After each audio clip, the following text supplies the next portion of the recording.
بسم اللہ الرحمن الرحیم۔ السلام علیکم۔ ہم یہاں موجود ہیں اس وقت غامدی صاحب کے مکتب میں، جیسا کہ کل عرض کیا تھا۔ اب کچھ دن انشاءاللہ گھر سے غامدی صاحب کی اسٹڈی سے ہم حاضر ہوں گے۔ غامدی صاحب سے درخواست کی تھی کہ ہمیں وقت دیں اور وہ اعتراضات، وہ سوالات، وہ فکری مغالطے اور نئے مقدمات جو غامدی صاحب کے اوپر لوگ عام طور پہ پیش کرتے ہیں، ان کا تفصیل سے جواب ہم غامدی صاحب سے لیں۔ کل ہم نے بہت تفصیل سے ایک موضوع پہ گفتگو کی تھی۔ آج میری خواہش ہے کہ غامدی صاحب سے ان 23 اعتراضات پر ایک مفصل تفصیلی جواب لیا جائے جو عام طور پہ آپ نے دیکھا ہوگا کہ فیس بک پہ جب بھی کبھی غامدی صاحب کی کوئی رائے پوسٹ ہوتی ہے تو لوگ نیچے ایک اعتراضات کی فہرست لگا دیتے ہیں، اور عام طور پہ جاتا ہے یہ غامدیت قائد ہیں اور اس طرح کے گمراہ کن نظریات ہیں۔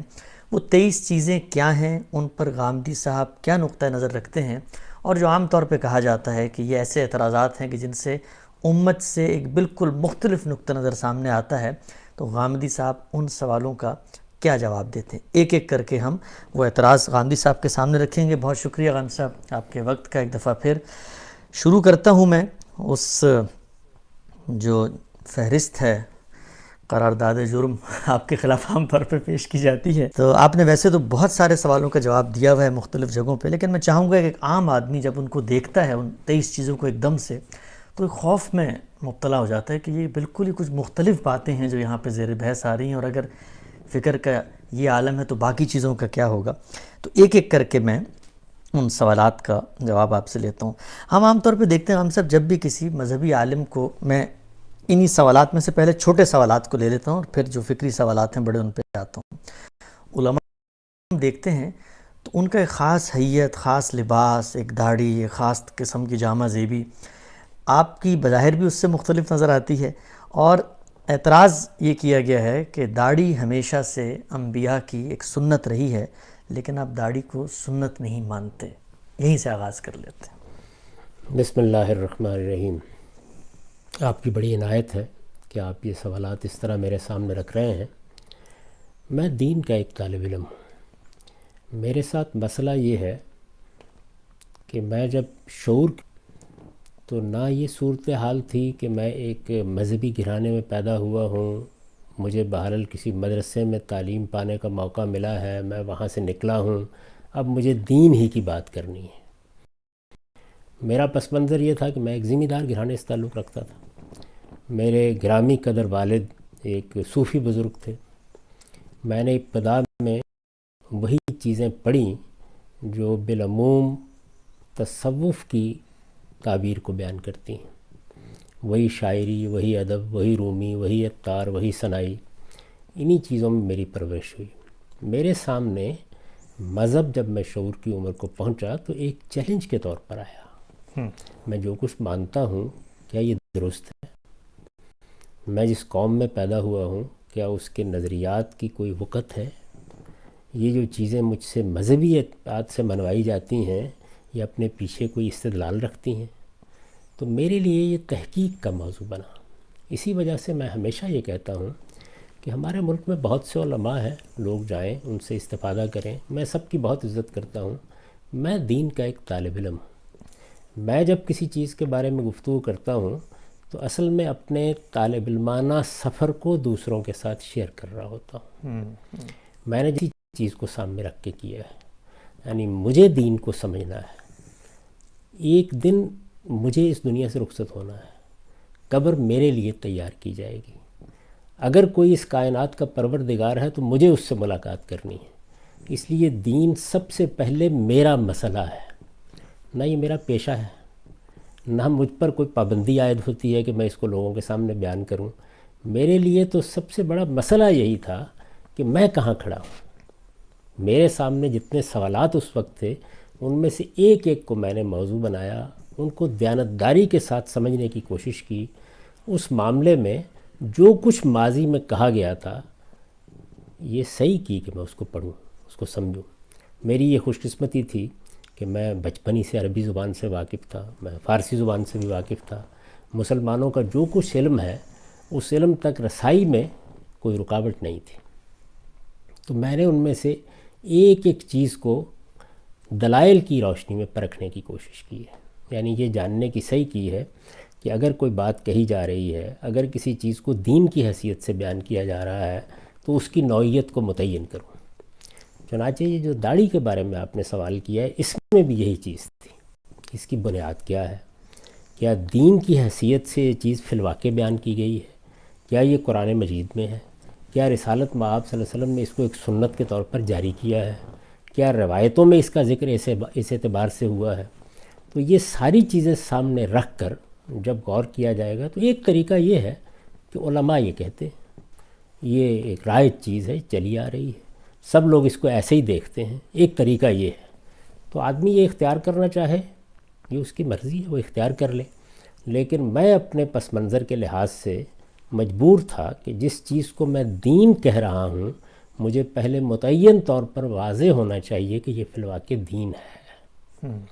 تو میں نے جب دین کا مطالعہ شروع کیا اور دین کے پورے مشمولات کا جائزہ لیا، قرآن مجید کو دیکھا، سنت کو دیکھا، روایات کے ذخیرے کو دیکھا، تو میں اس نتیجے کے اوپر پہنچا کہ بہت سی چیزیں ایسی ہیں کہ جو روایات میں اس طرح بیان ہو گئی ہیں کہ اگر آپ ان کے اندر اتر کر یہ جاننے کی صحیح نہ کریں کہ یہ بات کہی کیا گئی ہے تو اس سے بالکل الٹا مدعا سامنے آ جاتا ہے۔ اچھا، اس کی بہت سی مثالیں میں دے سکتا ہوں کہ جہاں پر بات کچھ اور تھی، ایک پس منظر تھا جس میں وہ کہی گئی، متکلم کا منشا بالکل اور تھا، رسالت مآب صلی اللہ علیہ وسلم کسی اور کی طرف توجہ دلانا چاہ رہے تھے، لیکن لوگوں نے ان الفاظ کو جس طرح دیکھا اس سے ایک حکم اخذ کر لیا، ٹھیک، درا حالے کہ وہ رسالت مآب صلی اللہ علیہ وسلم کا منشا ہی نہیں تھا۔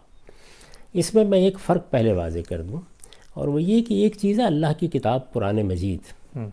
قرآن مجید کے ساتھ مسئلہ یہ ہے کہ یہاں نہ تو یہ ہوا ہے کہ اللہ تعالیٰ کی بات کو لوگوں نے اپنے فہم کے مطابق بیان کر دیا ہو، وہ اللہ تعالیٰ کے اپنے الفاظ میں ہم تک پہنچی ہے۔ یہی دنیا کے سارے مذہبی لٹریچر میں قرآن کا امتیاز ہے، یعنی وہ اللہ تعالیٰ کے اپنے الفاظ میں ہے، پھر یہ کہ وہ منتشر جملوں کی صورت میں نہیں ہے، یعنی اللہ تعالیٰ نے کچھ جملے بولے اور ان کو لوگوں نے آگے روایت کر دیا۔ وہ ایک مرتب اور منظم کتاب ہے، کتاب کی حیثیت سے نازل کی گئی ہے، کتاب ہی کی حیثیت سے اس کو ترتیب دیا گیا ہے، کتاب ہی کی حیثیت سے وہ ہم تک پہنچائی گئی ہے۔ وہ جب کوئی بات کرتی ہے تو ہم یہ دیکھتے ہیں کہ وہ بات کہاں ہے، اس کے الفاظ کیا ہیں، وہ الفاظ جملوں کی کس تالیف میں آئے ہیں، ان کا پس منظر کیا ہے، بات کہاں سے شروع ہوئی ہے، بات کہاں پہنچی ہے، یہ ساری چیزیں وہاں تحقیق کرنا بہت آسان ہوتا ہے۔ روایات یعنی رسالت مآب صلی اللہ علیہ وسلم کے بعد یا آپ کے زمانے میں آپ کو کسی نے کوئی بات کہتے دیکھا، سنا، آپ کو کوئی کام کرتے دیکھا، وہ آگے جا کے بیان کر دیا۔ روایات یہ ہیں، ان کی کوئی ذمہ داری رسول اللہ صلی اللہ علیہ وسلم پر عائد نہیں ہوتی، یعنی یوں نہیں ہے کہ آپ نے کسی کو پیغام بر مقرر کیا تھا کہ یہ میری بات لوگوں کو جا کے بتا دینا۔ ٹھیک، کوئی بات سنی، کوئی چیز دیکھی، اس کو لوگوں نے اپنے طور پر بیان کیا ہے۔ تو میں نے یہ دیکھا کہ قرآن مجید اس سے بالکل خالی ہے، یعنی قرآن میں کسی دینی حکم کی حیثیت سے داڑھی کا کہیں ذکر نہیں۔ یعنی یہ تو بڑی ستم دریفی کی بات ہوگی نا کہ آپ واقعات سے کسی چیز کو سمجھیں۔ اللہ تعالیٰ کا دین جب بیان کیا جاتا ہے اور وہ قرآن میں بیان ہوا ہے تو اللہ تعالیٰ یہ بتاتے ہیں کہ یہ چیز کیا ہے، اس کو کیوں لازم کیا گیا ہے، یہ لازم ہے، یہ مستحب ہے، یہ مطلوب ہے، کیا چیز ہے۔ دین جب بھی بیان کیا جائے گا اس طرح بیان کیا جائے گا۔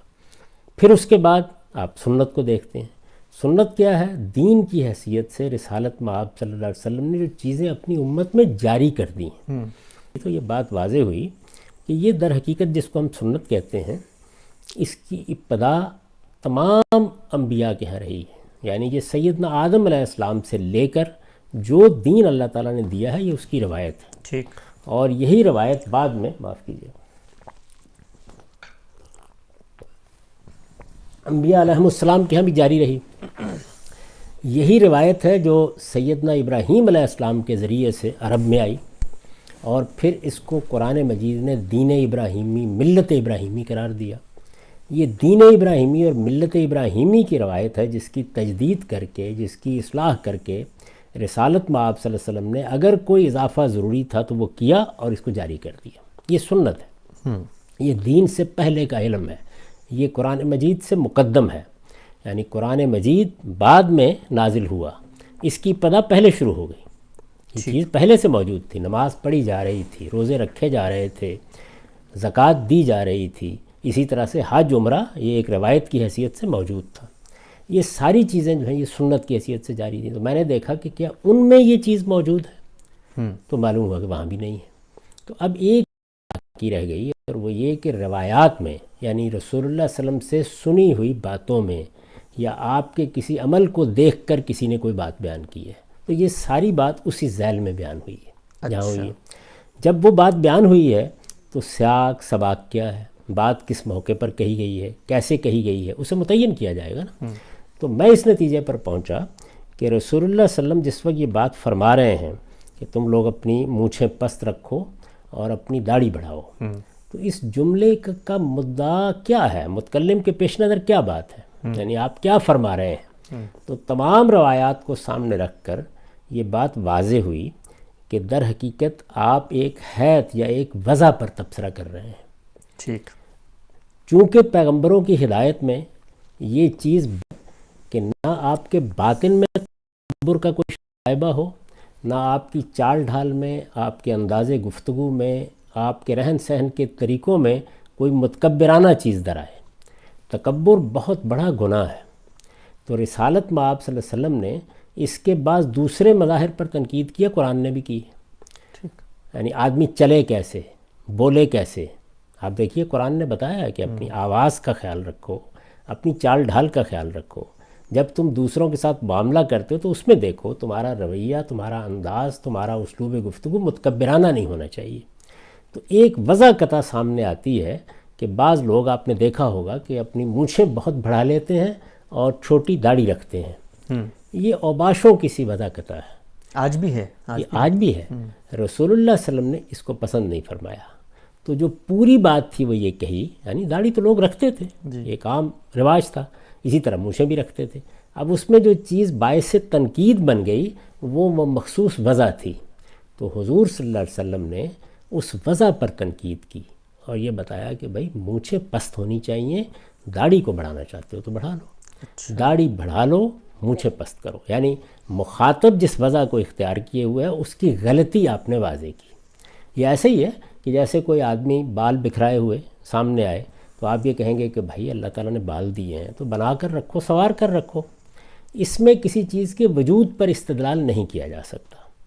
تو میں نے جب یہ بات سمجھی اور اس کے بعد ایک دوسرا پہلو بھی سامنے آ گیا، اور وہ پہلو یہ تھا کہ دین کے پورے کانٹینٹ کا جب میں نے جائزہ لیا تو اندازہ ہوا کہ دین کا مقصد کیا ہے، تزکیہ، یعنی اللہ تعالیٰ نے اپنی اس اسکیم کے تحت کہ وہ اپنی جنت کے لیے لوگوں کا انتخاب کر رہا ہے، یہ معیار بنایا ہے کہ میں نفوس زکیہ کو، پاکیزہ نفوس کو انتخاب کروں گا، تو پاکیزگی کو سامنے رکھ کر دین میں تمام احکام دیے گئے۔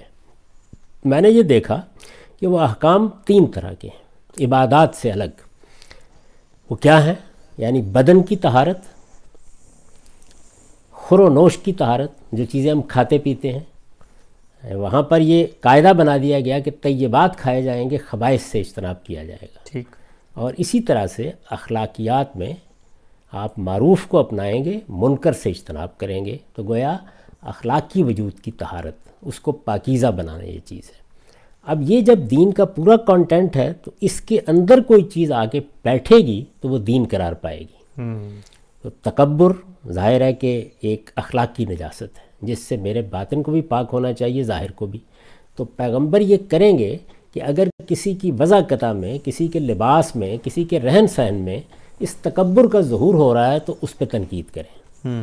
تو یہ ریلیشن بھی اس کے ساتھ واضح ہو گیا، یعنی یہ تعلق واضح ہو گیا، یہ دین کے کس حکم کو بیان کس حکم کو بیان کر رہی ہے۔ یعنی اللہ تعالیٰ نے جو ہمارے سامنے اخلاقی طہارت کے لیے ضروری چیزیں رکھی ہیں ان میں بہت بڑی چیز ہے یہ۔ آپ دیکھیے قرآن مجید کے الفاظ یہ ہیں کہ کوئی شخص جنت میں داخل نہیں ہو سکتا اگر وہ استکبار کا رویہ اختیار کرتا ہے، اونٹ سوئی کے ناکے میں داخل ہو سکتا ہے۔ یعنی مستکبرین کے لیے، تکبر کرنے والوں کے لیے جنت کے دروازے بند ہیں، یہ بہت بڑی بات ہے۔ اب ظاہر ہے کہ یہ جو تکبر ہے یہ سرکشی جو انسان کے اندر پائی جاتی ہے، یہ اپنی انا کی پرستش، یہ انسان کی وضاقتہ میں، زبان میں، اسلوب میں، بات میں، ہر چیز میں ظاہر ہوتی ہے۔ بالکل۔ تو اسی کو سامنے رکھ کر حضور نے یہ بات ارشاد فرمائی ہے۔ تو یہاں اب اختلاف کیا ہوا؟ اختلاف یہ ہوا کہ جو بات کہی گئی تھی میں اس کا انکار نہیں کر رہا، میں یہ بتانے کی کوشش کر رہا ہوں کہ وہ بات اصل میں تھی کیا، صحیح۔ اور یہ حدیث میں ناگزیر ہے۔ اس کی وجہ کیا ہے؟ وجہ یہ ہے کہ ایک طریقہ تو یہ ہے کہ آپ نے الفاظ کو لیا اور بس بیان کر دیا، ایک دوسرا طریقہ یہ ہے کہ آپ یہ دیکھیں کہ یہ الفاظ لوگوں نے سن کر بیان کیے ہیں، بالعموم وہ اس کو پارا پارا کر دیتے ہیں، یعنی ایک پوری بات کا ایک حصہ ایک جگہ رہ جاتا ہے، دوسرا حصہ دوسری جگہ رہ جاتا ہے۔ یہ پوری بات ہے کیا در حقیقت؟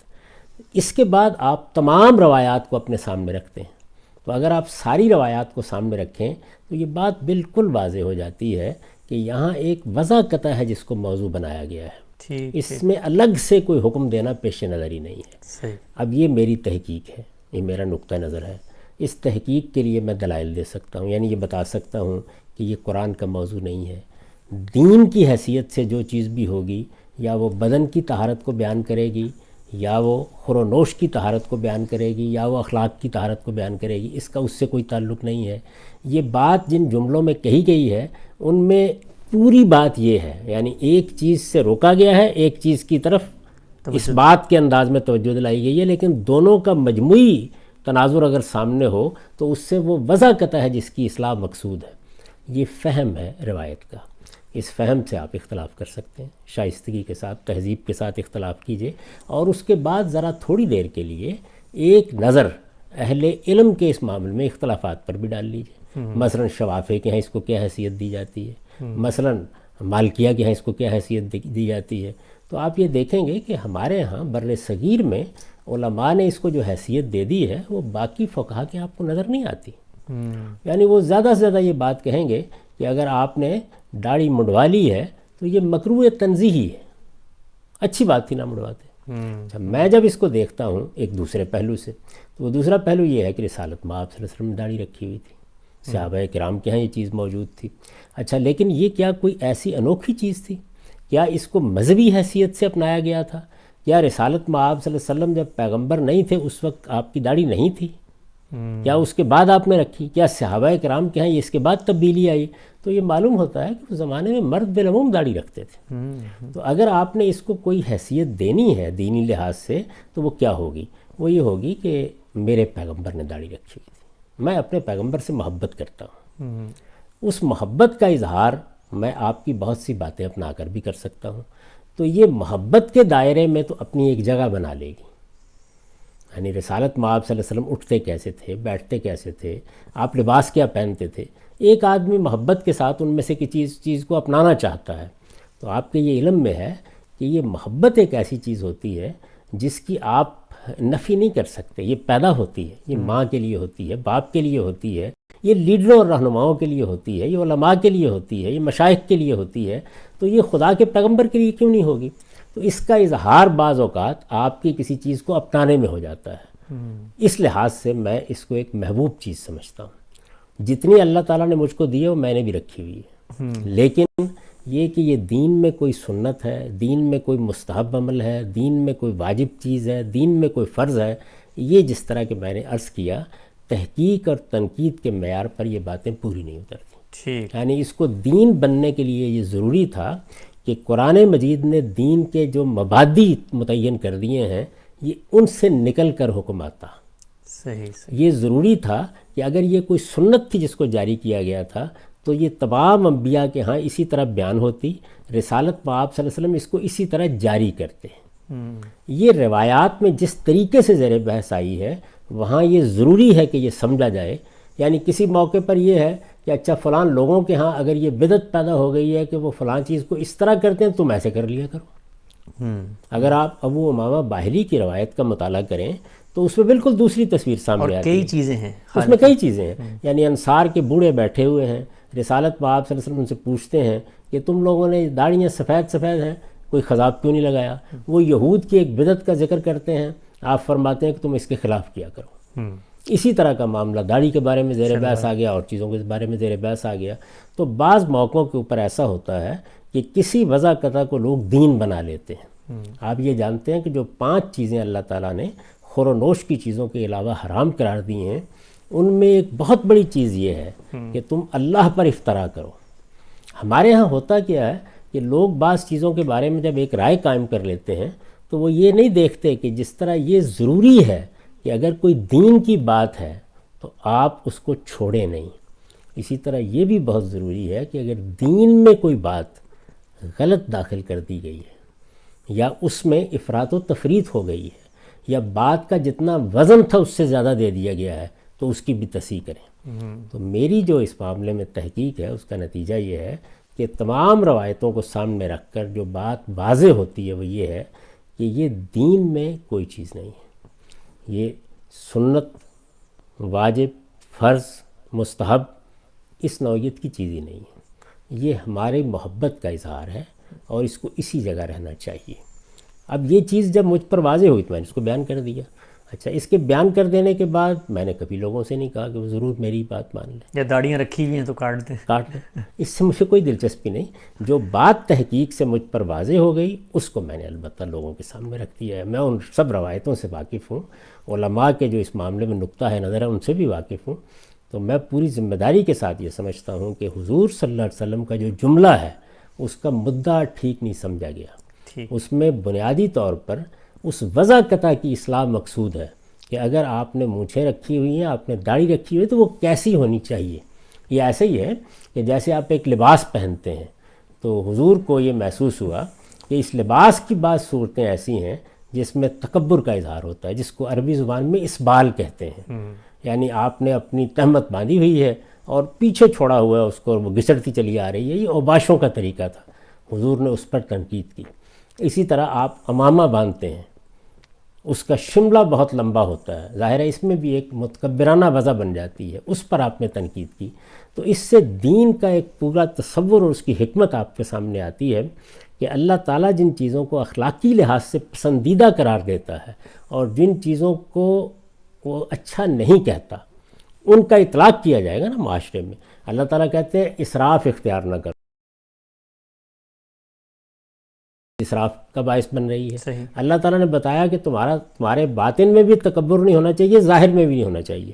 آپ دیکھیے نا، جب آپ قرآن مجید کو پڑھتے ہیں تو اس میں یہ بتایا گیا ہے کہ اس طریقے سے اپنے کلے پھلا کے بات نہ کیا کرو اور دوسروں کے ساتھ اس طرح کا رویہ اختیار نہ کیا کرو، اپنی چال میں اقتصاد پیدا کرو۔ تو حضور صلی اللہ علیہ وسلم نے اس سے یہ سمجھا کہ جب اللہ تعالیٰ تکبر کا اظہار نہ چال میں پسند کرتے ہیں، نہ اٹھنے میں پسند کرتے ہیں، نہ بیٹھنے میں پسند کرتے ہیں، نہ بات میں پسند کرتے ہیں، تو یہ وضع قطع میں بھی نہیں ہونا چاہیے۔ اسے مونچھیں رکھتے ہیں، داڑھی رکھتے ہیں، یہ میرے نزدیک دین کا موضوع ہی نہیں ہے۔ یعنی دین اس لیے آیا ہی نہیں ہے کہ وہ آپ کی وضع قطع کے یہ پہلو دیکھے کہ آپ داڑھی رکھیں گے یا نہیں، آپ بال کیسے رکھیں گے، آپ سر منڈوا دیں گے یا آپ نہیں منڈوائیں گے۔ نہیں، آپ کی وضع قطع میں اگر کوئی اخلاقی خرابی پیدا ہو رہی ہے اس کی وہ اصلاح کرے گا۔ تو اس میں بھی رسالت مآب صلی اللہ علیہ وسلم نے اس اخلاقی خرابی کی اصلاح کی ہے کہ آپ کی داڑھی مونچھ ایسی نہیں ہونی چاہیے کہ اس کو دیکھ کر آدمی یہ محسوس کرے کہ یہ تو اوباش آدمی ہے۔ یہ میرے نزدیک خلاصہ ہے اس ساری بات کا۔ اگر کوئی چیز قابل وضاحت رہ گئی ہو تو آپ پھر پوچھ لیں۔ جی، میں غام صاحب آپ نے بہت تفصیل سے پہلے اس اعتراض کا جواب دیا کہ داڑھی کے حوالے سے 2 ضمنی سوالات میں اس میں پوچھنا چاہوں گا۔ پہلا یہ کہ عام طور پہ کہا جاتا ہے کہ رسول اللہ صلی اللہ علیہ وسلم نے جو الفاظ استعمال کیے وہ صیغہ امر ہیں، اور صیغہ امر جو ہے وہ کسی چیز کو واجب کرنے کے لیے، وجوب کے لیے استعمال کیا جاتا ہے۔ پہلا اعتراض، اس کا جواب دیجیے گا، پھر اگلا پوچھتا ہوں۔ بھائی، صیغہ امر جو ہے وہ اگر قرآن مجید آپ پڑھیں یا عربی زبان سے آپ واقف ہیں یا دنیا کی بھی کسی زبان سے واقف ہیں تو یہ بات کہ وہ ہر حال میں وجوب کو ثابت کرے گا یہ ٹھیک نہیں ہے۔ یعنی یہ اس کا سیاق سباق بتاتا ہے۔ یہاں جو میں نے یہ تعویل کی ہے، یہ بتایا ہے کہ یہ اصل میں اس جملے کا مدعا کیا ہے، بات کیا کہی گئی ہے، اور اس کے پیچھے اس اصول کی طرف توجہ دلائی ہے کہ آپ جو بات بھی سامنے آئے گی اس کو دین کے مجموعی نظام میں رکھ کے دیکھیں گے، اور سب سے پہلے یہ دیکھیں گے کہ قرآن مجید میں اس کی بنیادیں کیا ہیں۔ یعنی وہاں سے شروع ہوگا نا، دین کی کچھ بنیادیں ہیں جو واضح کر دی گئی ہیں، ان کے ساتھ ریلیٹ ہونا چاہیے ہر چیز کو۔ تو وہاں جب آپ سامنے رکھ کر دیکھتے ہیں تو میں بھی تو یہی کہہ رہا ہوں کہ اس میں ایک چیز کو واجب کیا گیا ہے، بلکہ میں تو یہ کہہ رہا ہوں اس میں واجب سے بھی آگے کی بات ہے، وہ یہ کہ آپ کی وضع قطع یہ نہیں ہونی چاہیے کہ آپ کی مونچھیں بڑی ہوئی ہیں اور داڑھی چھوٹی ہو. یعنی اگر تکبر کی وجہ سے مونچھیں بڑی کی ہیں اور داڑھی چھوٹی رکھی ہے تو جنت میں بھی نہیں جا سکتے پھر ہم. یعنی بہت بڑا جرم بن جائے گا نا. تو میں اس میں وجوب پر تو گفتگو ہی نہیں کر رہا. میں تو یہ نہیں عرض کر رہا کہ یہ وجوب نہیں ہے، میں یہ عرض کر رہا ہوں کہ آپ نے بات کا مطلب کیا سمجھا ہے. یعنی آپ نے دو جملوں کو الگ کر کے دو الگ احکام سمجھ لیے ہیں، بلکہ دونوں کے مجموعے سے جو بات نکل رہی تھی وہ آپ کو سمجھنی چاہیے تھی، اور وہ دونوں کے مجموعے سے در حقیقت ایک وضع قطع پر نقد کیا گیا ہے، اس کو تبدیل کرنے کا حکم دیا گیا ہے. یہ حکم ہے حضور کا، اور حکم دینی ہے، اور اسی اصول پر مبنی ہے کہ دین میں یہ جو آپ کا قلب ہے اور آپ کے دل میں جو کیفیات پیدا ہوتی ہیں اور آپ کے ہاں جو اخلاقی رضائل و فضائل ہیں وہ سب دین کا موضوع ہے. تو میں نے تو اس جملے کو اٹھا کر اس کو دین کے مجموعی نظام میں رکھ کے بتایا کہ دین در حقیقت متکبرانہ رویوں کی اصلاح کرنا چاہتا ہے. اس لیے حضور نے جو بات فرمائی ہے وہ واجب ہے، لازم ہے، لیکن بات کیا ہے؟ یعنی میں آپ سے اختلاف اس میں نہیں کر رہا کہ یہ واجب ہے یا نہیں ہے، میں اختلاف اس میں کر رہا ہوں کہ آپ بات نہیں سمجھ رہے ہیں. یعنی بات یہ ہے کہ یہ وضع قطع تبدیل کرو، تمہاری وضع قطع یہ ہونی چاہیے.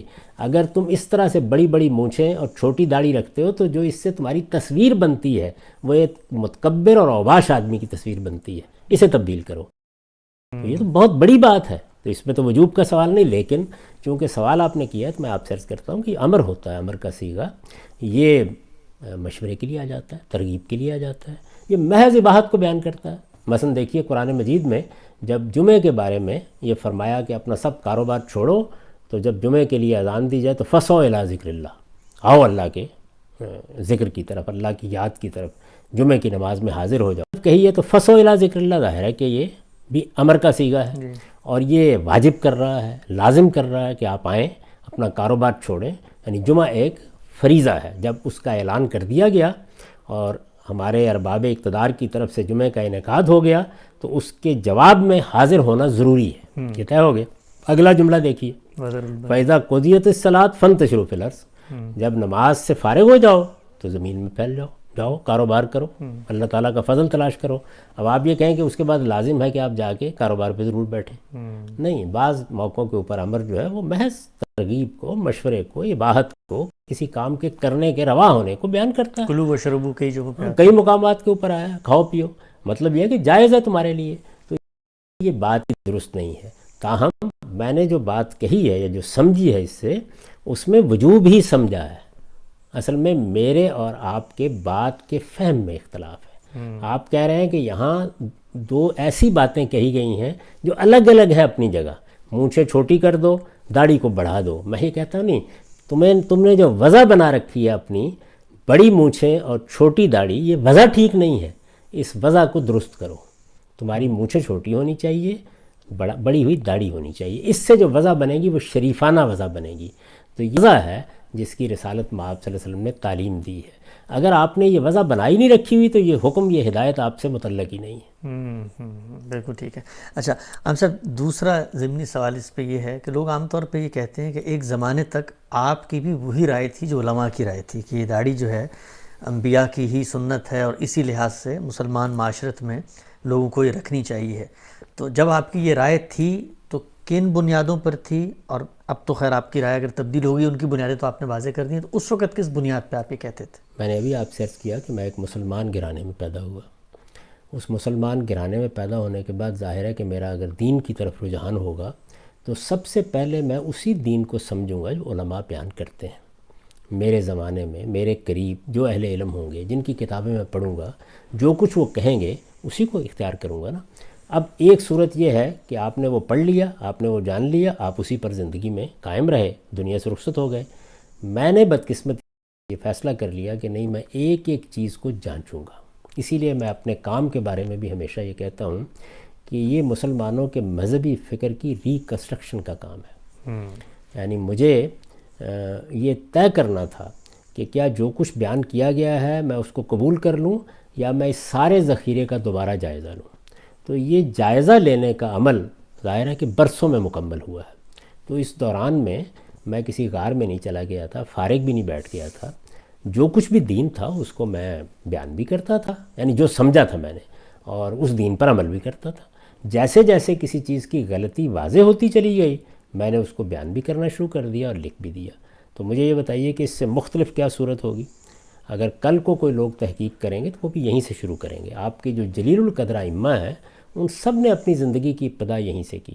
یعنی انہوں نے اپنے اساتذہ سے جو دین سیکھا، جس طرح پہلے علماء نے ان کو بتایا، انہوں نے وہاں سے زندگی شروع کی، اس کے بعد تحقیق کا عمل جاری ہوا. اگر ایسا نہ ہوتا تو مجھے یہ بتائیے کہ یہ امام شافعی جو امام مالک کے بھی شاگرد ہیں اور امام محمد کے بھی شاگرد ہیں، اس کے بعد وہ مکے میں تھے تو ان کی اور آراء تھیں، وہ جب بغداد میں آئے تو ان کی اور آراء تھیں، وہ مصر میں گئے تو اور آراء تھیں. یہ کیوں ہوا؟ اس لیے کہ ایک زندہ انسان کی طرح وہ لوگ تحقیق کرتے تھے. ہم نے اس کا دروازہ بند کر رکھا ہوا ہے. ہمارے علماء نے یہ اصول اختیار کر لیا ہے کہ جو کچھ ہم نے اپنے بزرگوں سے سنا ہے، اپنے اکابر سے سنا ہے، اس کو ہم چیلنج نہیں کریں گے. تو میں تو یہ کہتا ہوں کہ میں نے یہ کام کیا ہے اور میرے نزدیک یہ دور حاضر کی ناگزیر ضرورت ہے. یعنی اس وقت آپ اس دنیا میں جی رہے ہیں، اس میں یہ لازم تھا کہ انسانی فہم کا جائزہ لیا جائے. دیکھیے، ایک چیز ہے اللہ کا دین اور ایک دوسری چیز یہ ہے کہ انسانوں نے اس دین کو کیسے سمجھا. تو قرآن مجید کی کوئی آیت ہے، کس طرح سمجھی، غور کریں گے. اگر سنت کا کوئی فہم ہے تو اس کو بھی دوبارہ دیکھیں گے. اسی طرح کا معاملہ روایات میں ہوگا. یعنی ایک ایک چیز کو دوبارہ دیکھا جائے گا کہ وہ دلیل کی بنیاد کے اوپر قابل قبول ہے یا نہیں ہے. تو یہ کام چونکہ میں نے کیا ہے اور یہ ایک دن میں نہیں ہو گیا، اس میں برسوں لگے ہیں. تو اس میں میری بہت سی ایسی چیزیں ہیں کہ جو آپ ماضی میں جا کے دیکھیں گے تو وہ وہی تھیں جو عام طور پر اہل علم بیان کرتے ہیں. جب اس کی غلطی مجھ پر متعین ہو کے واضح ہو گئی تو پھر میں نے اس کو لکھ دیا. اب تو آپ جانتے ہیں کہ 2007 میں میری کتاب میزان شائع ہوئی ہے. اس میں میں نے پورے دین کو اپنی تحقیق کے مطابق بیان کیا ہے. پھر ایک مرتبہ پوری کتاب پر نظر ثانی کی ہے اور اس کا پھر نظر ثانی شدہ ایڈیشن شائع ہوا ہے. اگر آپ غور کر کے دیکھیں تو خود اپنی تحقیقات پر نظر ثانی کرتے ہوئے میں نے بہت سی چیزوں میں تبدیلیاں کی. تو یہ عمل جس جگہ بھی کسی قوم میں ہوگا وہاں یہی صورتحال پیدا ہو جائے گی. اگر آپ یہ طے کر لیں کہ آپ کو غور نہیں کرنا، جو کچھ آپ کو اپنے آباء سے ملا ہے اسی کو مانتے رہنا ہے، تو پھر ظاہر ہے کہ کوئی تبدیلی بھی نہیں آئے گی. ٹھیک. اچھا عام صاحب، ایک اور سوال جو داڑھی ہی کے ضمن میں سامنے آتا ہے وہ یہ کہ جس وقت ہم یہ کہتے ہیں کہ آپ نے فرمایا کہ رسول اللہ صلی اللہ علیہ وسلم سے محبت، ان سے اپنے تعلق کے اظہار کا ایک نمونہ ہے کہ آدمی داڑھی رکھے، تو کیا آپ یہ کہتے ہیں کہ جو لوگ دین کا کام کرتے ہیں، اللہ اس کے رسول کی بات بتاتے ہیں، تو پھر ان کو تو بدرجہ عتم اس کو اپنانا چاہیے؟ یعنی پھر ان کے لیے کیا جو دین کی بات کرے اور داڑھی نہ رکھے تو اس کے بارے میں پھر آپ کی کیا رائے ہے؟ دیکھیے، یہ دین سے تو اس کا کوئی تعلق ہے ہی نہیں. ایک چیز جب محبت کا اظہار ہے تو محبت کے اظہار کے اسالیب مختلف ہوتے ہیں. ممکن ہے کہ کوئی آدمی آپ کے لباس کو اپنا لے، ممکن ہے کوئی آدمی محض آپ کے لب و لہجے کو اپنے لیے ایک اسوہ قرار دے، ممکن ہے کوئی اور شخص کسی اور چیز کو اپنے لیے قابل تقلید سمجھے. میں ان چیزوں کی بات کر رہا ہوں جن کا تعلق دین سے نہیں ہے، کیونکہ اس میں آپ کے پاس یہ انتخاب ہوتا ہے. چنانچہ دیکھیں کہ ہمارے ہاں علامہ اقبال ہے مثال کے طور پر، ان کو عاشق رسول سمجھا جاتا ہے. ان کی شاعری پڑھیں تو آپ کو اندازہ ہوتا ہے کہ وہ رسول اللہ سے کیسی محبت رکھتے ہیں، لیکن اس محبت کا ظہور داڑھی کی صورت میں نہیں ہوا. سید قطب نے اپنی جان اللہ کے دین کے لیے دے دی. آپ نے دیکھا کہ وہ کس شان کے ساتھ مقتل میں گئے، اور ان کی اپنی زندگی، ان کے افکار، ان کے خیالات سے 10 جگہ مجھے اختلاف ہوگا، لیکن ان کے اخلاص سے کوئی اختلاف کر سکتا ہے، دین کے ساتھ ان کے تعلق سے کوئی اختلاف کر سکتا ہے، ان کی غیر معمولی شہادت سے کوئی اختلاف کر سکتا ہے، لیکن ان کی داڑھی نہیں تھی. تو اس لیے یہ چیز سمجھنے کی ہے کہ آپ کس چیز کو دین کا معیار قرار دے رہے ہیں. یہ دین کا معیار نہیں ہے، اظہار محبت کا ایک اسلوب ہے. بہت سے لوگ ہیں کہ جو مثال کے طور پر کسی بڑے لیڈر سے متاثر ہو جاتے ہیں. ہٹلر سے لوگ متاثر ہوئے، اس کی طرح کی مونچھیں رکھنا شروع کر دیں. قائد اعظم سے لوگ متاثر ہوئے، جناح کیپ رواج پا گئی. تو یہ چیزیں ہوتی ہیں، لیکن اگر کسی شخص نے مثال کے طور پر جناح کیپ نہیں پہنی تو کیا آپ اس کی محبت پر کوئی بات کہیں گے؟ میں یہ بتا رہا ہوں کہ آپ کے کسی چیز کو اپنانے کی بنیاد کیا ہے، یعنی وہ کس مبدا سے اٹھی ہے. تو وہ اگر تو دین ہے تو دین میں اس کو ثابت ہونا چاہیے، اور اگر وہ دین نہیں ہے، محبت سے تعلق کے اظہار کے لیے کسی کلچرل پہلو سے آپ کسی چیز کو اختیار کرتے ہیں تو اسی طرح اس کو بیان بھی کریں. ٹھیک. اچھا خان صاحب، آپ نے فرمایا ابھی کہ دین کا جو مشمولات ہیں اس کا جب آپ جائزہ لیتے ہیں تو معلوم ہوتا ہے کہ وہاں وہ بڑی کیٹیگری کیا ہے جس سے یہ احکام جو ہے وہ پھوٹ رہے ہوتے ہیں، وہ تزکیہ ہے، پیوریفیکیشن ہے.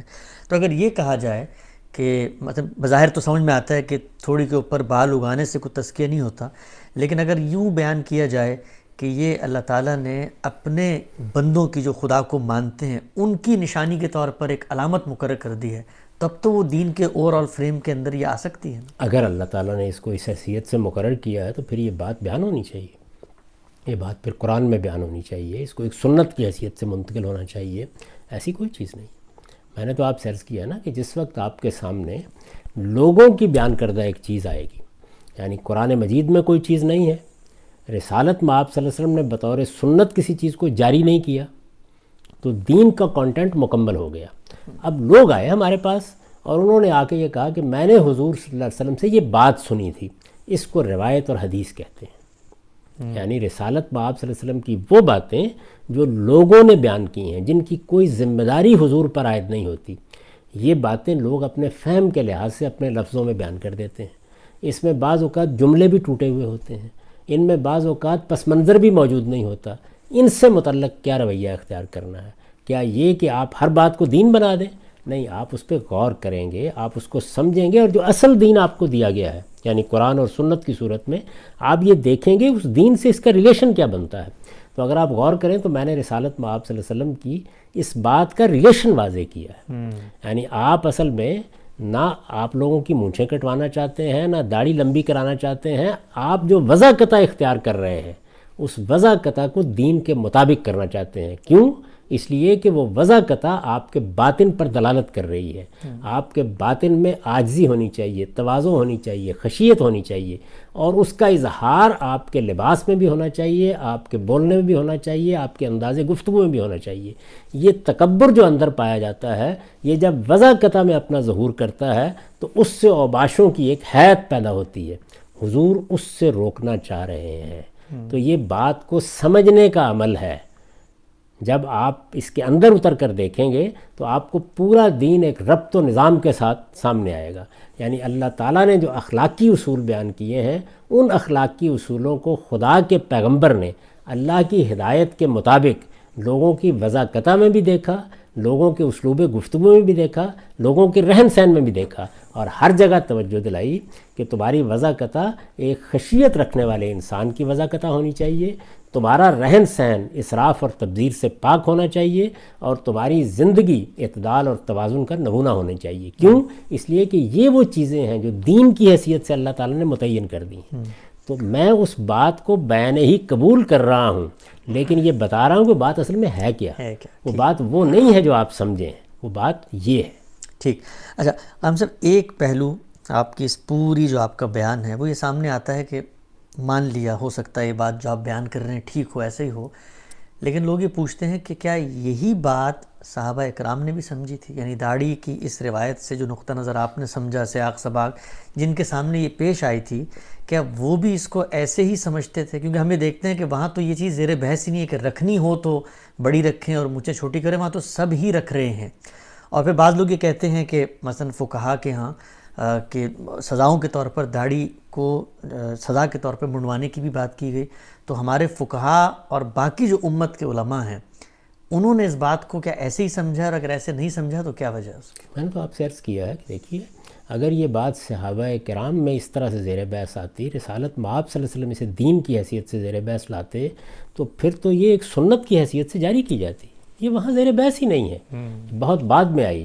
فقہا کے بارے میں نے آپ سے عرض کر دیا کہ شوافع کا نقطہ نظر اس میں بہت مختلف ہے، احناف کا بہت مختلف ہے۔ آپ یہ دیکھتے ہیں کہ اسی کا ظہور ہوتا ہے کہ آپ مصر میں جائیں، آپ مراکش میں جائیں، آپ کو نماز پڑھانے والے ائمہ جو مسجد میں مقرر کیے گئے ہیں وہ بھی نظر آ جائیں گے جن کی داڑھی نہیں ہے۔ بہت سی دنیا کی قومیں ایسی ہیں جن کے ہاں داڑھی اگتی ہی نہیں۔ ملیشیا میں ہم نے دیکھا ہی، ملیشیا میں آپ نے دیکھا بڑے بڑے علماء کی نہیں ہے۔ کیوں نہیں ہے؟ اس لیے کہ اس طرح اگتی ہی نہیں ہے داڑھی جس طریقے سے ہمارے ہاں ہے۔ تو ایک ایسی چیز کو دین کیوں بنایا جاتا جس کے معاملے میں خود اللہ تعالیٰ نے یہ تفریق رکھی ہوئی ہے؟ یہ دین نہیں ہے، بلکہ ایک وضع قطع ہے جو آپ نے لوگوں کی دیکھی، اس کی اصلاح فرمائی۔ یہ دیکھیے، یہ وضع قطع آپ کے بالوں میں اگر آئے گی، آپ کے لباس میں آئے گی، یعنی کوئی متکبرانہ وضع قطع آپ اختیار کریں گے تو اس سے آپ کو توجہ دلا کے روکا جائے گا۔ تو میرے اور علماء کے درمیان، یعنی علماء احناف کے درمیان کہیے، جو اس میں اختلاف ہے وہ اختلاف یہ نہیں ہے کہ میں رسالت میں آپ صلی اللہ علیہ وسلم کے اس ارشاد کو قبول نہیں کر رہا، میں یہ بتا رہا ہوں کہ اس ارشاد کا مطلب کیا ہے۔ اس کے معنی کیا ہے. ٹھیک. اچھا ہم سب ایک ہلکا پھلکا سا سوال، لائیو آڈینس بھی دیکھ رہے ہیں. آپ نے ماشاءاللہ دین پہ اتنا کام کیا، لیکن اتنا کام کرنے کے بعد جب پبلک میں آپ اس کو پیش کرتے ہیں، وہ سامنے آتا ہے اور کوئی آدمی آگے سے یہ اعتراض شروع کر دے کہ بھئی آپ کی داڑھی نہیں ہے، تو کبھی آپ کے دل میں خواہش پیدا ہوتی ہے کہ ریکنسٹرکشن کا کام کرنے سے پہلے اللہ میاں آپ کو بھی کوئی یعنی اسی طرح سے فطری لمبی داڑھی دے دیتا تاکہ کم سے کم یہ اعتراض تو نہ ہوتا؟ نہیں، میں تو یہ دیکھتا ہوں کہ اللہ تعالیٰ کی حکمتیں بہت ہوتی ہیں. وہ جو فیصلے بھی کرتا ہے وہ بالکل صحیح ہوتے ہیں. چونکہ ہمارے ہاں صورتحال یہ ہے کہ لوگوں نے اس کو وہ اہمیت دے لی، یعنی ایک تو دین بنانا ہے، نہیں یہ دین سے آگے جا چکی ہے. یہاں تو صورتحال یہ ہے کہ آپ نے امام مسجد کا انتخاب کرنا ہے، خدا کا پیغمبر یہ بتا رہا ہے کہ یہ دیکھیے کہ وہ قرآن کیسا پڑھتا ہے، یہ دیکھیے کہ وہ سنت کا کتنا بڑا عالم ہے. لیکن ہمارے ہاں یہی چیزیں جو دیکھی جاتی ہیں. تو مجھے چونکہ اس ریکنسٹرکشن کے کام کو کرنا تھا تو اللہ تعالیٰ ہی نے معاونت فرمائی ہے کہ اس میں یہ چیز خود ہی غائب ہو گئی. اس میں بھی ایک خوبی ہے، جتنی ہے وہ میں نے رکھی ہوئی ہے. اور میں عرض کر دوں کہ وہ دین سمجھ کر نہیں، بلکہ رسالت میں آپ صلی اللہ علیہ وسلم کے ساتھ وہی مشابہت، وہی محبت، جس حد تک بھی ہم آپ کی پیروی کر سکتے ہیں. دیکھیے لباس کے انداز بدل گئے. اس وقت اگر آپ دیکھیں تو علماء میں سے کوئی بھی وہ لباس نہیں پہنتا، خاص طور پر بر صغیر میں، جو رسول اللہ صلی اللہ علیہ وسلم پہنا کرتے تھے، اس لیے کہ وہ اب ممکن نہیں رہا پہننا. یعنی تبدیلی آ جاتی ہے. اسی طرح اور بہت سی چیزیں ہیں کہ جن کو اپنانا ممکن نہیں ہے. اب آپ گدھے پر سواری نہیں کرتے، اونٹ پر سواری نہیں کرتے، اب گاڑیوں میں آپ پھرتے ہیں. لیکن کچھ چیزیں ایسی ہیں کہ جو آپ محبت کی وجہ سے اپنائے رکھ سکتے ہیں، تو یہ بھی انہی میں سے ایک چیز ہے. لہٰذا اس کی نہ تحقیر کرنی چاہیے، نہ اس کے بارے میں کوئی استہزاء اور استخفاف کا طریقہ اختیار کرنا چاہیے. یہی سمجھنا چاہیے کہ اس کے فہم میں، جس طرح اور بہت سی روایتوں میں یہ ہوا ہے کہ بات سمجھنے میں غلطی ہو گئی. کیوں ہوتی ہے؟ اس کی وجہ یہ ہے کہ یہ روایتیں اس طرح منتشر جملوں کی شکل میں ہے. تو آپ دیکھیے اگر میں قرآن مجید کے جملوں کو منتشر کر دوں تو اس سے بھی آپ غلط مطلب سمجھ لیں گے. اس میں یہ ضروری ہے کہ آپ پورے قرآن مجید کے نظم کو سامنے رکھ کر دیکھیں کہ یہ بات کہاں ٹھیک بیٹھ رہی ہے. تو میں یہ بتا رہا ہوں کہ یہ واجب ہے کہ آپ اپنی وضاقتہ کی اصلاح کریں، یہ واجب ہے. لیکن یہ حکم جو دیا گیا ہے وہ اصل میں آپ کی وضاقتہ کی اصلاح کے لیے دیا گیا، اور اس کی بنیاد قرآن میں موجود ہے کہ آپ کے باطن میں بھی تکبر نہیں ہونا چاہیے، آپ کے ظاہر میں بھی کوئی چیز متکبرانہ نہیں ہونی چاہیے. ٹھیک.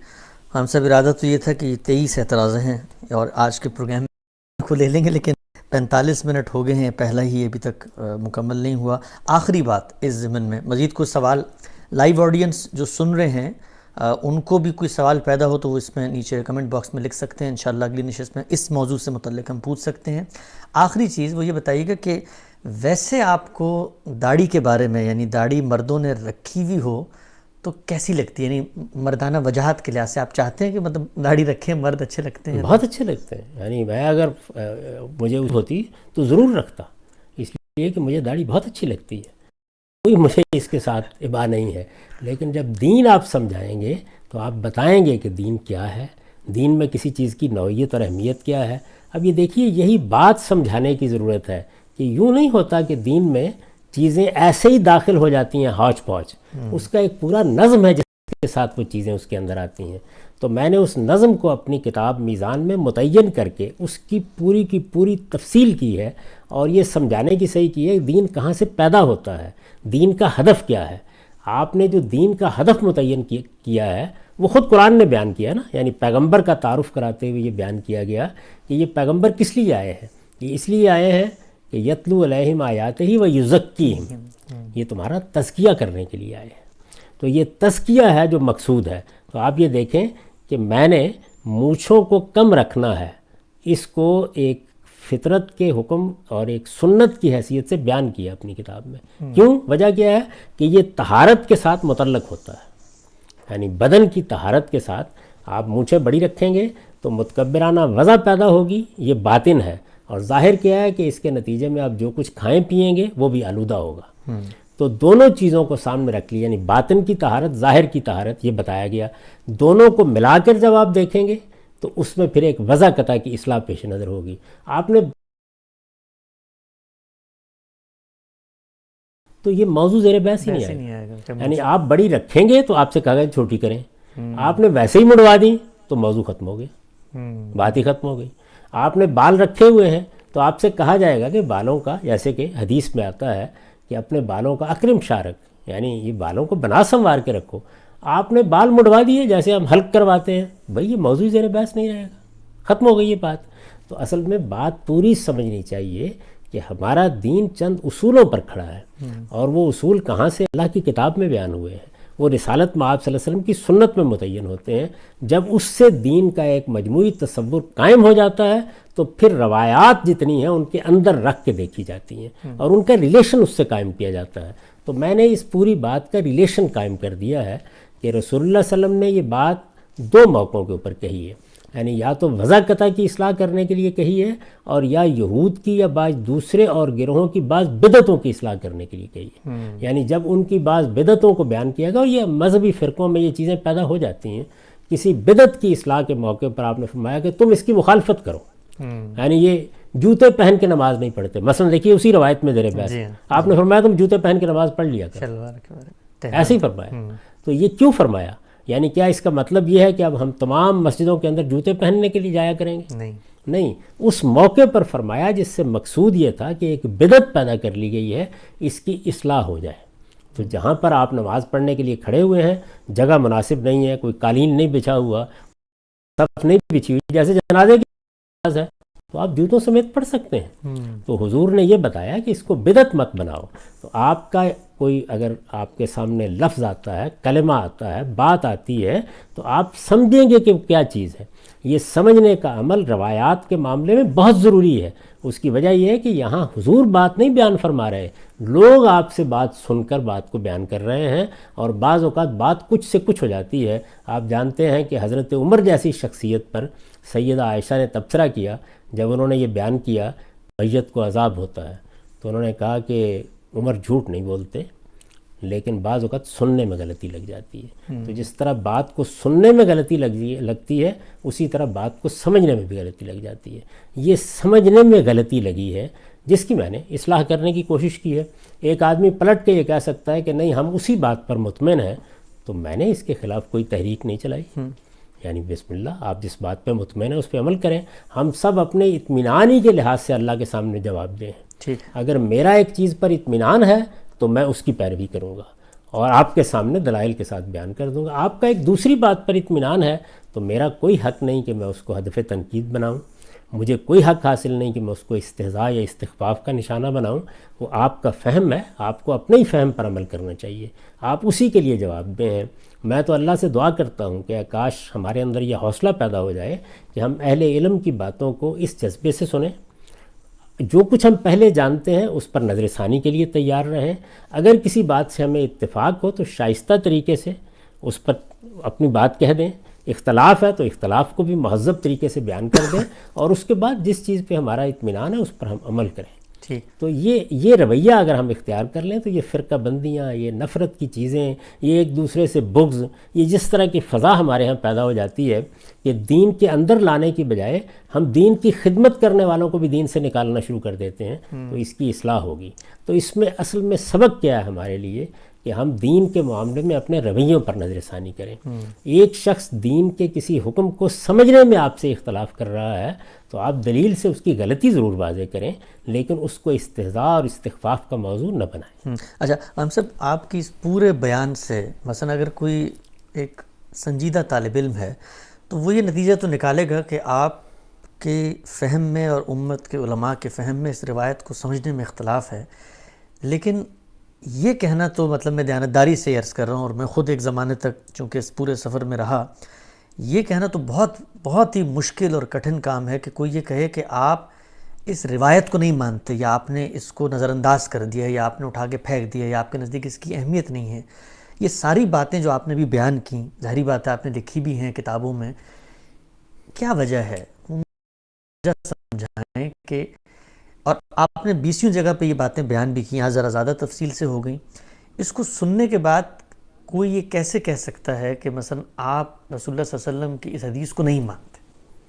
یہ میں کیا کہہ سکتا ہوں، یہ جب بھی کوئی لوگ مجھے یہ بات کرتے ہیں تو مجھے بڑی حیرانی ہو جاتی ہے کہ ایک شخص جو اپنی ساری زندگی میں ایک ایک روایت کو برسوں سمجھنے میں وقت صرف کرتا ہے. آج بھی میں اپنا آخری کام جو کر رہا ہوں وہ حدیث کے پروجیکٹ پر کر رہا ہوں. یعنی یہ کچھ روایات کا ذخیرہ ہے جس کا جائزہ لیا جا رہا ہے، جس کو ایک مرتبہ پھر ترتیب دینے کی صحیح کی جا رہی ہے. یہ کیوں کیا جا رہا ہے؟ اگر ان کی کوئی اہمیت نہیں ہے، میرے پیغمبر کی باتیں ہیں، اس جلیل القدر ہستی کی باتیں ہیں جو لوگوں نے بیان کر دی ہیں. وہ نہ بیان کرتے تو کوئی مسئلہ نہیں تھا، لیکن کر دی ہیں، بیان کر دی ہیں، تو آپ کی نسبت میرے نزدیک اتنی اہمیت کی حامل ہے کہ ان میں سے ایک ایک کو سمجھنا، ان کی تحقیق کرنا، ان کے بارے میں یہ جاننا کہ ان کا محل کیا ہے، مقام کیا ہے، مدعا کیا ہے، اس کو میں نے اپنی زندگی کا مقصد بنا رکھا ہوا ہے. تو اس وجہ سے میں تو اس کا تصور بھی نہیں کر سکتا. جب میں کسی چیز کو قبول کرنے سے انکار کروں گا تو یہ بتاؤں گا کہ اس کے دلائل کیا ہیں اور اس کی بنیاد کیا ہے. اور اس معاملے میں تمام محقق علماء یہی طریقہ اختیار کرتے ہیں. یعنی یہ روایات جن کو آپ حدیث کہتے ہیں، جن کو اخبار احاد کہا جاتا ہے علمی اصطلاح میں، یہ لوگوں نے بیان کی ہیں. اس وجہ سے پہلے دن سے یہ تحقیق کا موضوع ہے. یوں نہیں ہے کہ کوئی آدمی بیان کر دے تو ہم کہیں گے کہ یہ تو اللہ کے پیغمبر نے فرمایا ہے. اللہ کے پیغمبر کا فرمان لوگ بیان کر رہے ہیں، میرے سامنے نہیں ہے، وہ ہمارے سامنے نہیں ہے. جی سامنے جو چیز حضور دے کر گئے ہیں، جو پوری قطعیت سے منتقل ہوئی ہے، جس کی نسبت آپ کی طرف متحقق ہے، وہ قرآن اور سنت ہے، جو مسلمانوں کے اجماع اور تواتر سے منتقل ہو گیا ہے. وہ زیر بحث ہی نہیں ہے، لیکن فہم وہاں بھی زیر بحث ہوگا. یعنی آپ کسی سنت کو سمجھ رہے ہیں، آپ قرآن کی کسی آیت کو سمجھ رہے ہیں، تو ہو سکتا ہے کہ آپ سے غلطی ہو گئی ہو یا مجھ سے غلطی ہو گئی ہو. تو ہمیں اصل میں علمی طریقہ اختیار کرنا چاہیے چیزوں کو سمجھنے کا. رہی یہ بات کہ جی بہت سے دوسرے لوگوں نے یہ بات نہیں سمجھی ہے، تو میرے نزدیک میں یہ پوچھوں گا کہ میں ایک مسیحی یا ایک یہودی کے پاس جاتا ہوں، میں اس کو جا کر دین بتانے کی کوشش کرتا ہوں، اور میں اسے کہتا ہوں کہ میرے پاس اللہ کی کتاب ہے، اور اللہ کی اس کتاب میں یہ بتایا گیا ہے کہ یہ تثلیث کا عقیدہ ٹھیک نہیں.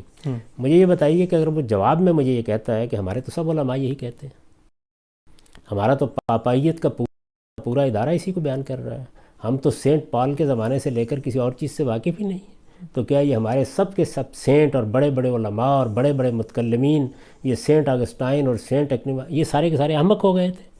تو آپ کیا کہیں گے اس کے جواب میں؟ بات یہ ہے کہ یہ بسا اوقات ہوتا ہے کہ ایک چیز سمجھ لی گئی، اس کے بعد لوگ پے در پے اس کو اس زاویے سے دیکھتے چلے جاتے ہیں، کوئی شخص آ کے اس کو چیلنج کر دیتا ہے. تو ہمارے ہاں علمی فضا بننی چاہیے کہ آپ کسی چیز کا جائزہ لیں، شائستگی سے کہہ دیں کہ جی دلیل کمزور ہے، ہم اس کو قبول نہیں کرتے. لیکن کسی چیز کو پروپیگنڈے کا موضوع بنانا، یہ در حقیقت علم کا، تحقیق کا دروازہ بند کر دیتا ہے. اور مجھ سے اگر آپ پوچھیں کہ یہ مسلمان اس زوال کو کیوں پہنچے، تو میں یہ کہوں گا کہ نہ دین میں تحقیق کے لیے تیار ہوئے، نہ دنیا کے امور میں تحقیق کے لیے تیار ہوئے. آپ جب تحقیق کا دروازہ بند کر دیں گے تو پھر صرف یہی نہیں ہے کہ آپ کو قرآن مجید کے مدعا کے لیے میرے جیسے کسی شخص کا انتظار کرنا پڑے گا جو سب کی گالیاں کھا کر وہ بات کہے جو اس کے نزدیک ٹھیک ہے. اور اسی طریقے سے اگر کرونا آئے گا تو اس کے لیے بھی مغرب کے لیبارٹریوں کی طرف توجہ کرنی پڑے گی کہ وہ اس کی ویکسین بنا دیں. تو اپنے ہاں تحقیق اگر آپ نہیں کریں گے تو اسی انجام کو پہنچیں گے. خان صاحب بہت بہت آپ کا شکریہ. ہم یہاں اس وقت موجود ہیں ڈیلس میں، غامدی صاحب کے اسٹڈی میں، مکتب میں. یہی وہ جگہ ہے جہاں سے غامدی صاحب تحقیق اور تعلیم کا کام کرتے ہیں. اور جیسا آپ جانتے ہیں آج کل جو حالات ہیں اس وجہ سے ہم اپنے سینٹر نہیں جا پا رہے. یہیں سے اس سلسلے کو ہم نے جاری رکھا ہوا ہے. آج آغاز کیا ہے وہ 23 اعتراضات، وہ 23 ایسے جرائم جن کو بالعموم کہا جاتا ہے جو غامدی صاحب نے کمٹ کیے ہیں، جن کی بنیاد پر ہمارے ہاں یہ تفریق قائم کی جاتی ہے کہ یہ امت سے شاید مختلف نقطہ نظر رکھ رہے ہیں. اس کے پیچھے کیا ریشنل ہے، اس کے پیچھے کیا نظام فکر ہے، غامدی صاحب کا استدلال کیا ہے، اس کو جاننے کی کوشش کر رہے ہیں. خواہش تو میری یہ تھی کہ شاید یہ 23 کے 23 سوالوں کا جواب ایک نشست میں مل جائے، لیکن ابھی لگتا ہے کہ 23 نشستیں مزید کرنی پڑیں گی.